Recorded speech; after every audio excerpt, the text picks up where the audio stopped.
Imyigaragambyo hanze y'inteko nshinga amategeko. Imbere mu nteko impaka zikomeye, mikoro y'umudepite irafungwa, nyuma yaho akurwa ku ngufu kuri podium n'abashinzwe umutekano. Mu gihe gito inteko nshinga amategeko ya Senegal yari yahindutse ahari kubera ihangana rikomeye rya politike. Niki cyihishe inyuma y'ibibazo kuki perezida Bassirou Diomaye Faye n'uwahoze ari minisitiri w'intebe Ousmane Sonko bahoze bafatanya urugamba rwo kugera ku butegetsi basigaye bahanganye. Muri iyi nkuru tugiye kurebera hamwe ibyabereye mu nteko nshinga amategeko, inkomoko y'aya makimbirane ari gukurikirwa n'isi yose. Ubu Faye na Sonko bageze aho bahanganye nyuma yo gufatanya gutsinda amatora. Kuri ubu ngubu rero mu gihugu cya Senegal ibintu byafashe indi ntera nyuma y'inteko nshinga amategeko yemeje impinduka zikomeye mu itegeko nshinga. Ibintu byahise bikurura imyigaragambyo hanze y'inteko ndetse n'imvururu zikomeye imbere mu cyumba cyaberagamo inama. Abadepite bo mu ishyaka PASTEF rifite ubwiganze busesuye mu nteko nshinga amategeko bemeje amavugurura, bavuga ko agamije gukomeza kubaka inzego zikomeye no kurushaho kugenzura ubutegetsi. Ariko abatavuga rumwe na leta bavuga ko ari gahunda ishobora kugabanya ububasha bwa perezida no guha inteko inshinga amategeko imbaraga nyinshi kurushaho. Mu gihe impaka zari zikomeje hanze y'inteko nshinga amategeko ndetse mu nteko, abaturage bari bateraniye imbere y'iyo nyubako y'inteko nshinga amategeko bagamagana ayo mavugurura. Polisi yakoresha ibyuka biryana mu maso kugira ngo ibatatanye, ibintu byatumye umwuka wa politike urushaho kuba mubi. N'imbere mu nteko ubwabyo ntabwo byari byoroshye kuko ntihari hatuje, habaye impaka zikomeye hagati y'abadepite bo ku ruhande rw'ubutegetsi n'abatavuga rumwe nabwo.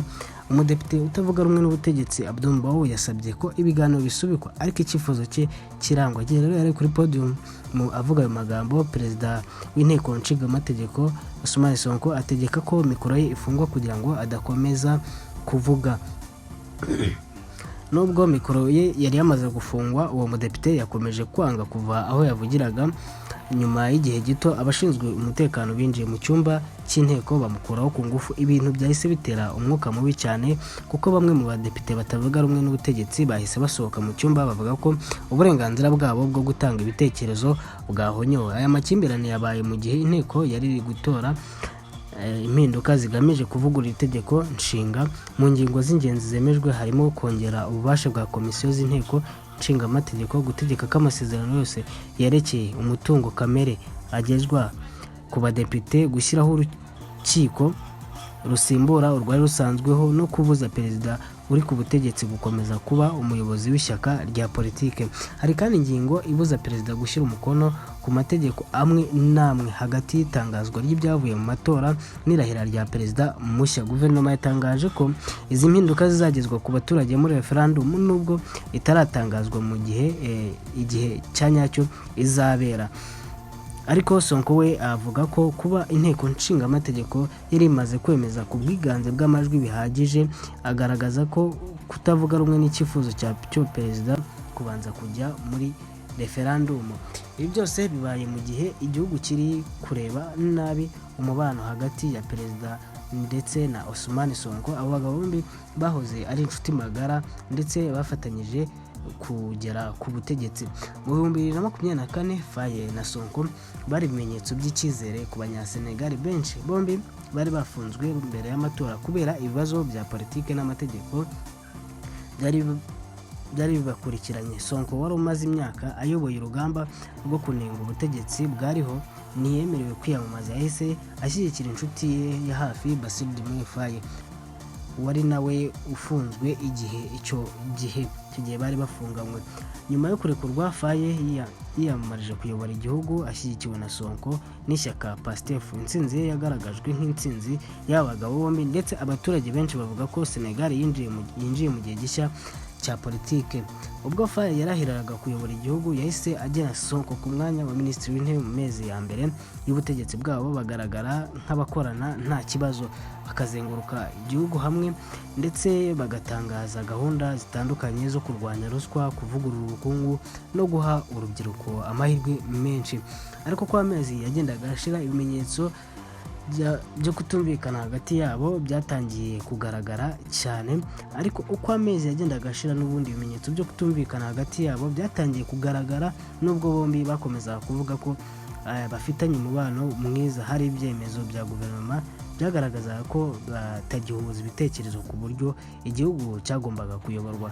Kimwe mu byazamuye impaka ni ikibazo cy'ubukungu n'imyenda Senegal ifitiye amahanga. Ousmane Sonko yatangiye kunenga uburyo guverinoma yakemuragamo ibyo bibazo, avuga ko abaturage bari bategereje impinduka zihuse kurusha izari zisanzwe zigaragara.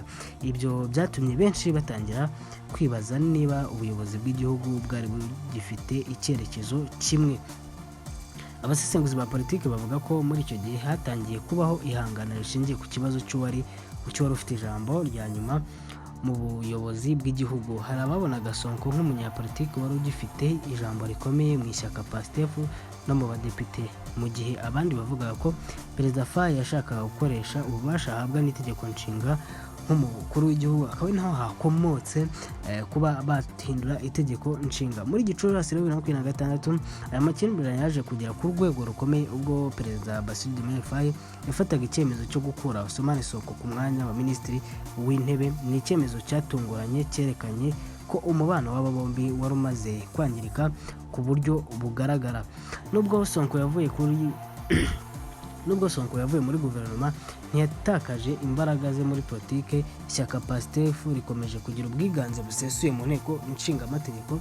Iyo nteko rero ibyo byatumye aba umwe mu bayobozi bafite ijambo rikomeye mu gihugu nubwo atakiri muri guverinoma. Kuva icyo gihe rero buri ruhande rwatangiye kugaragaza icyerekezo cyarwo. Perezida Faye yakomeje kuvuga ko yifuza kubaka inzego zikomeye zubahiriza amategeko n'itegeko nshinga, mu gihe Sonko we n'abamushyigikiye bavuga ko igihugu gikwiye kwihutisha impinduka abaturage basezeranijwe. Muri uwo mwaka rero niho haje kuvuka umushinga wo kuvugurura itegeko nshinga. Abawushyigikiye bavuga ko ugamije gukomeza ihame ryo kugabanya ububasha hagati y'inzego z'igihugu no kongera ubushobozi bw'inteko nshingamategeko mu kugenzura ibikorwa bya guverinoma. Ariko abatavuga rumwe n'ubutegetsi bo bavuga ko ayo mavugurura ashobora guhindura uburinganire bw'ubutegetsi no gukomeza gucamo ibice abayobozi bakuru b'ibihugu. Ibyabereye mu nteko nshingamategeko birimo gufungwa kwa mikoro y'umudepite utavuga rumwe n'ubutegetsi ndetse no gukurwa kuri podium n'abashinzwe umutekano byabaye ikimenyetso cyerekana uburyo ubushyamirane bwa politiki muri Senegal bukomeje gufata indi ntera. Hagati aho, amashyaka atavuga rumwe n'ubutegetsi n'imiryango imwe n'imwe itegamiye kuri leta yasabye ko aya mavugurura yahagarikwa. Ivuga ko hakenewe ibiganiro bihuza impande zose mbere yo guhindura itegeko nshinga. Guverinoma yo ivuga ko abaturage ari bo bazagira ijambo rya nyuma binyuze muri referendum, nubwo itaratangaza igihe referendum izabera. Gusa amagambo ya Sonko agaragaza ko atemeranya n'ubwo buryo. Avuga ko inteko nshingamategeko yamaze gufata umwanzuro ku bwiganze bw'amajwi. Abasesenguzi ba politiki bo muri Afurika y'Uburengerazuba bavuga ko ibiri kubera muri Senegal bikurikiranwe n'ibihugu byinshi byo muri aka karere. Senegal yari imaze imyaka ifatwa nk'urugero rw'igihugu gifite inzego zihamye n'ubutegetsi busimburana mu mahoro, ariko aya makimbirane hagati y'abo bayobozi bakuru bayo ashobora kugira ingaruka ku cyizere cy'abashoramari, ku bukungu ndetse no ku mutekano wa politike. Icyakora hari n'abavuga ko kuba izi mpaka zibera mu nzego zemewe n'amategeko aho kuba mu nzira z'urugomo cyangwa irikwa ry'ubutegetsi bishobora kugaragaza ko demokarasi ya Senegal igifite ubushobozi bwo gukemura ibibazo binyuze mu mategeko. Kugeza ubu amaso y'abanyasenegal n'ay'umuryango mpuzamahanga akomeje kureba ko aya makimbirane azarangira. Ese Perezida Bassirou Diomaye Faye na Perezida w'inteko nshingamategeko Ousmane Sonko bazongera kumvikana nk'uko byari bimeze mbere yo gufata ubutegetsi, cyangwa Senegal igiye kwinjira mu kindi cyiciro cy'amakimbirane ya politiki ashobora guhindura amateka y'iki gihugu? Ibisubizo by'ibibazo bishobora kugaragara mu minsi iri imbere, ariko ikigaragara ni uko Senegal iri mu bihe bikomeye bya politiki kurusha uko byari byitezwe ubwo Faye na Sonko batsindaga amatora ya perezida mu 2024.